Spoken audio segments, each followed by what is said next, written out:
നമസ്കാരം. Sreenarayana Guru Open University MA political science ക്ലാസ്സുകളിലേക്ക് പ്രിയ വിദ്യാർത്ഥികൾക്ക് സ്വാഗതം. സസ്റ്റൈനബിൾ ഡെവലപ്മെന്റ് എന്ന പേപ്പറിലെ സെക്കൻഡ് ബ്ലോക്കിലെ ഫസ്റ്റ് യൂണിറ്റ് ആണ് നമ്മൾ ഇന്ന് ഡിസ്കസ് ചെയ്യുന്നത്. Interrelationship among development, sustainability and climate change, ഇതാണ് ഈ ഒരു യൂണിറ്റിന്റെ പേര്.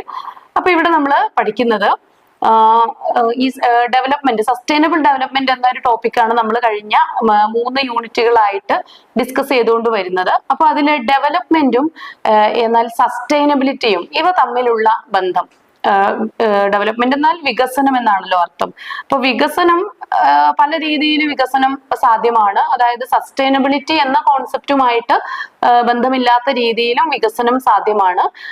അത് ആ ഒരു പ്രത്യേക ഡ്യൂറേഷനിൽ ഒതുങ്ങി നിൽക്കുന്ന തരത്തിൽ വികസനം സാധ്യമാണ്. എന്നാൽ സസ്റ്റൈനബിലിറ്റി എന്നതുമായിട്ട് വികസനത്തിനുള്ള ഇന്റർ റിലേഷൻഷിപ്പിനെ കുറിച്ചും അതുപോലെ തന്നെ ക്ലൈമറ്റ് ചേഞ്ചിനെ കുറിച്ചുമാണ് ഈ ഒരു യൂണിറ്റിൽ നമ്മൾ ഡിസ്കസ് ചെയ്യുന്നത്. അപ്പോൾ വികസനം എന്താണ്? വികസനം എന്ന് നോക്കാം. മനുഷ്യരുടെ ആകെ ജീവിത നിലവാരം മെച്ചപ്പെടുത്തുന്ന പ്രക്രിയക്കാണ് നമ്മൾ വികസനം എന്ന് പറയുന്നത്. അപ്പൊ ഇത് സാമ്പത്തിക, സാമൂഹിക, രാഷ്ട്രീയ, സാംസ്കാരിക മേഖലകളിലൊക്കെയുള്ള ഉന്നമനം ഉൾക്കൊള്ളുന്നുണ്ട്. അതിലൊക്കെ മേഖലയിലൊക്കെ പുരോഗതി ഉൾക്കൊള്ളുന്നതാണ് വികസനം എന്ന പദം കൊണ്ട് അർത്ഥമാക്കുന്നത്. അപ്പൊ ഇവിടെ സാമ്പത്തിക വളർച്ച അഥവാ GDPയുടെ വർധന, വിദ്യാഭ്യാസം, ആരോഗ്യം, തൊഴില്, അടിസ്ഥാന സൗകര്യങ്ങൾ, ഇതിലൊക്കെ വികസനം ഇതിന്റെ ഭാഗമായിട്ട് വരുന്നുണ്ട്. ഇനി എന്താണ് സുസ്ഥിരത എന്ന് നോക്കാം. സസ്റ്റൈനബിലിറ്റി എന്ന് വെച്ചാല് ഈ ഭാവിയിലെ തലമുറകളുടെ ആവശ്യങ്ങളെ തകർക്കാത്ത രീതിയിൽ, അല്ലെങ്കിൽ ഭാവിയുടെ ആവശ്യങ്ങളെ ഹനിക്കാത്ത രീതിയിൽ മനുഷ്യര് ഇന്നത്തെ ആവശ്യങ്ങള് നിറവേറ്റി പോകുന്ന സാഹചര്യം, അതിനെയാണ് സുസ്ഥിര വികസനം എന്നതുകൊണ്ട് അർത്ഥമാക്കുന്നത്. അപ്പൊ സുസ്ഥിര വികസനത്തിന്റെ 3 അംശങ്ങളുണ്ട്. ഒന്ന് സാമ്പത്തികം, ദാരിദ്ര്യവും അസമത്വവും ഒക്കെ കുറയ്ക്കുക എന്നുള്ളത്. 2 സാമൂഹിക നീതി, തുല്യ അവകാശങ്ങൾ ഉറപ്പുവരുത്തുക എന്നത്. പരിസ്ഥിതി, മൂന്നാമത്തേത് പരിസ്ഥിതി, അതായത് പ്രകൃതി സമ്പത്തുകളുടെ സംരക്ഷണം എന്നത്. അപ്പോൾ ഇതാണ് ഈ ഒരു സുസ്ഥിരതയും അല്ലെങ്കിൽ സുസ്ഥിരതയും വികസനവും തമ്മിലുള്ള ബന്ധം എന്ന് പറയുന്നത്. സുസ്ഥിരതയും വികസനവും എങ്ങനെയാണ് പരസ്പരം ബന്ധപ്പെട്ടിരിക്കുന്നത്? സാമ്പത്തികമായിട്ട് സുസ്ഥിര വികസനത്തിന്റെ ലക്ഷ്യം എന്ന് പറയുന്നത് ദാരിദ്ര്യ നിർമ്മാർജ്ജനം തന്നെയാണ്. അതുപോലെ പൗരന്മാർക്കിടയിലുള്ള അസമത്വം കുറയ്ക്കുക, സാമ്പത്തിക അന്തരം കുറയ്ക്കുക എന്നുള്ളതാണ് സുസ്ഥിതി എന്ന അല്ലെങ്കിൽ സുസ്ഥിരമായിട്ടുള്ള സാമ്പത്തിക വികസനം എന്നതുകൊണ്ട് അർത്ഥമാക്കുന്നത്. ഇനി സാമൂഹികമായിട്ട് സസ്റ്റൈനബിലിറ്റി എന്നതുകൊണ്ട് അർത്ഥമാക്കുന്നത് സാമൂഹിക നീതി ഉറപ്പുവരുത്തുക, അതുപോലെ തന്നെ എല്ലാ പൗരന്മാർക്കും തുല്യ സാമൂഹിക അവകാശങ്ങൾ പ്രൊവൈഡ് ചെയ്യുക. ഇനി പാരിസ്ഥിതികമായിട്ടുള്ള സസ്റ്റൈനബിലിറ്റി എന്ന് പറയുന്നത് പ്രകൃതി സമ്പത്തുകള് വരും തലമുറയ്ക്ക് കൂടി കരുതി വെച്ചുകൊണ്ട് ഉപയോഗിക്കുക, അതുപോലെ തന്നെ അത് പ്രകൃതിക്ക് ശോഷണം സംഭവിക്കാത്ത തരത്തില് ഇക്വിറ്റബിൾ ആയിട്ടുള്ള ഒരു റീസണബിൾ ആയിട്ടുള്ള ഉപഭോഗം, അതാണ് പ്രകൃതി സംരക്ഷണത്തിൽ വരുന്നത്. ഇനി കാലാവസ്ഥ മാറ്റം അഥവാ ക്ലൈമറ്റിക്കൽ ചേഞ്ച് ആണ്. ക്ലൈമറ്റിക്കൽ ചേഞ്ച് എന്താണ്? ക്ലൈമറ്റിക്കൽ ചേഞ്ച് കൊണ്ട് ഉദ്ദേശിക്കുന്നത് ഭൂമിയുടെ കാലാവസ്ഥയിൽ ദീർഘകാലം കൊണ്ട് ഉണ്ടാകുന്ന മാറ്റങ്ങളെയാണ് നമ്മൾ ക്ലൈമറ്റിക്കൽ ചേഞ്ച് അല്ലെങ്കിൽ കാലാവസ്ഥ മാറ്റം എന്നതുകൊണ്ട് അർത്ഥമാക്കുന്നത്.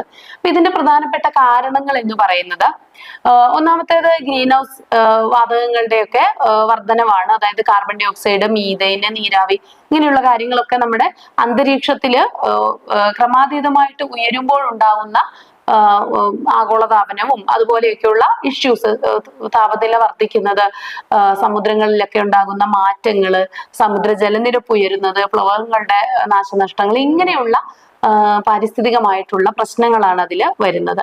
ഇനി വ്യാവസായികമായിട്ടുള്ള വാതകങ്ങൾ പുറന്തള്ളല്, ആഗോള താപനില, ഇതൊക്കെയാണ് ഇതിന്റെ പ്രശ്നങ്ങൾ.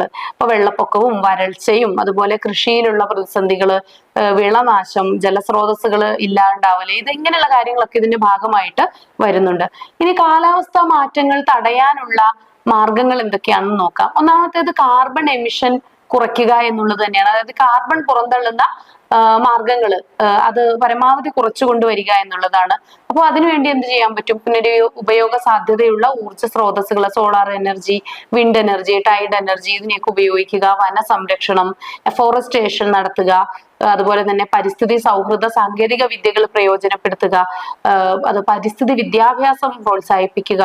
ഇനി അന്താരാഷ്ട്ര കരാറുകൾ നമുക്കറിയാം, നമ്മൾ കഴിഞ്ഞ യൂണിറ്റുകളിലൊക്കെ പഠിച്ചതാണ് പാരീസ് സമ്മിറ്റ്, അതുപോലെ ക്യോട്ടോ പ്രോട്ടോകോള്, മോൺട്രിയാൽ പ്രോട്ടോകോള്. അപ്പൊ ഇങ്ങനെയൊക്കെയുള്ള പദ്ധതികൾ, അതിൽ പറയുന്ന ആ ലക്ഷ്യങ്ങൾ അല്ലെങ്കിൽ അതിലെ പ്രൊവിഷൻസ് ഒക്കെ കൃത്യമായിട്ട് നടപ്പിൽ വരുത്തുക. ഇതൊക്കെ ഇതിന്റെ ഭാഗമായിട്ട് ചെയ്യാവുന്നതാണ്.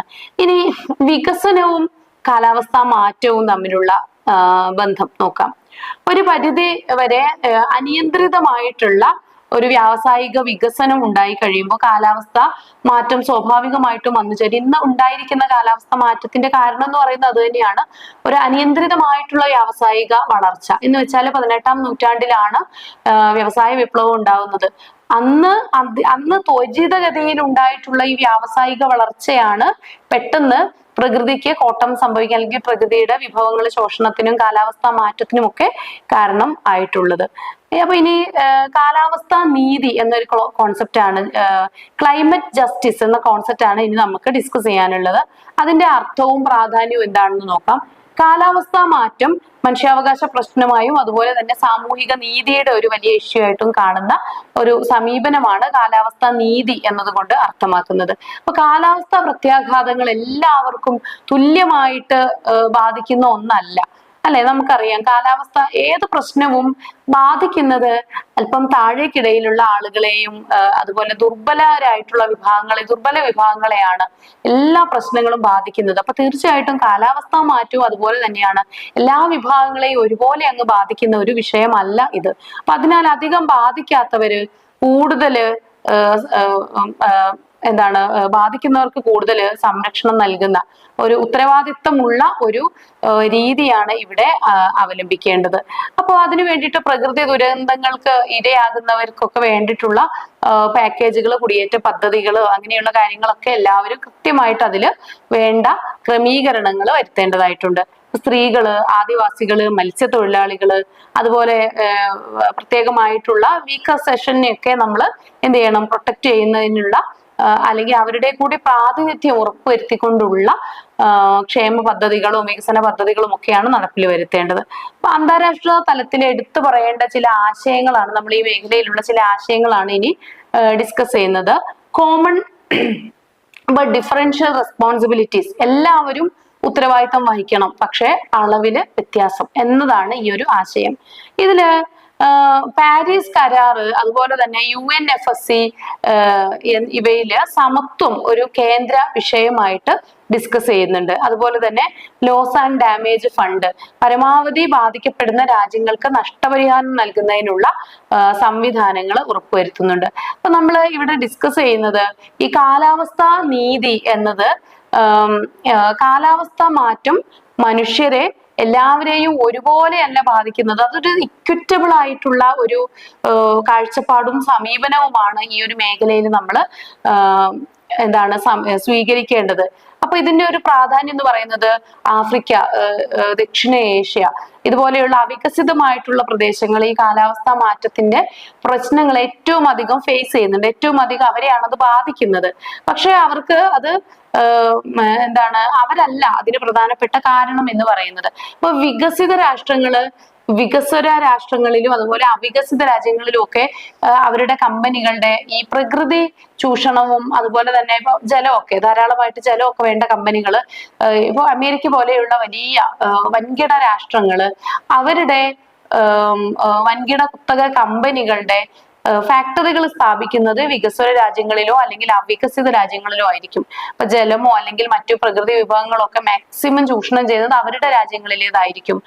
അതുപോലെ തന്നെ അതിന്റെ ഒരു വ്യവസായം എന്ന് പറയുമ്പോൾ അതിന് അനുബന്ധമായിട്ട് ഒരുപാട് പ്രകൃതി മാലിന്യമൊക്കെ ഉണ്ടാവും, അല്ലെ? അപ്പൊ ഈ മാലിന്യങ്ങളൊക്കെ നിക്ഷേപിക്കപ്പെടുന്നതും ഈ വികസ്വര അവികസിത രാഷ്ട്രങ്ങളിലായിരിക്കും. എന്നാൽ ഇതിന്റെ സാമ്പത്തികമായിട്ടുള്ള നേട്ടത്തിന്റെ സിംഹഭാഗവും ഈ മാതൃരാജ്യത്തിനാണ്, കമ്പനിയുടെ മാതൃരാജ്യത്തിനാണ് ഉണ്ടാവുകയും ചെയ്യുക. അപ്പൊ ഇത്തരം പദ്ധതികൾ ഒക്കെ ഇതിലൊക്കെയാണ് സൂക്ഷ്മത വേണ്ടത്. ഇതിലാണ് ഈ വികസന പാതയിലുള്ള രാജ്യങ്ങൾ തന്നെ ഇതിന്റെ ഒരു പ്രത്യാഘാതം കൂടി നേരിടണം എന്നത് ഇവിടെയാണ് ഡിസ്കസ് ചെയ്യപ്പെടുന്നത്. അതുപോലെ തന്നെ ദരിദ്രരും ഉപജീവനക്ഷമത ഇല്ലാത്തവരും മറ്റുള്ളവരെ ആശ്രയിക്കുന്നൊക്കെ ആയിട്ടുള്ള വിഭാഗങ്ങള് ഏറ്റവും കൂടുതൽ സംരക്ഷണം ആവശ്യമാണ്. കൂടാതെ പ്രകൃതി ദുരന്തങ്ങൾക്ക് ഇരയാകുന്നവർക്കും അതുപോലെ കുടിയേറ്റം നടത്തേണ്ടി വന്ന അല്ലെങ്കിൽ എന്താണ് അഭയാർത്ഥികളാവേണ്ടിയൊക്കെ വന്നവർക്കൊക്കെ നീതി ഉറപ്പുവരുത്തേണ്ടതായിട്ട് ഉണ്ട്. അപ്പൊ ഈ രീതിയിലാണ് നമ്മൾ വികസനവും അതുപോലെ തന്നെ സസ്റ്റൈനബിലിറ്റി എന്ന കോൺസെപ്റ്റും കൂടാതെ കാലാവസ്ഥാ മാറ്റം, ഈ 3 കോൺസെപ്റ്റുകളാണ് നമ്മൾ ഈ ഒരു യൂണിറ്റിൽ ഡിസ്കസ് ചെയ്തത്. ഇത്രയാണ് ഈ ഒരു യൂണിറ്റിൽ പഠിക്കാനുള്ളത്. Thank you.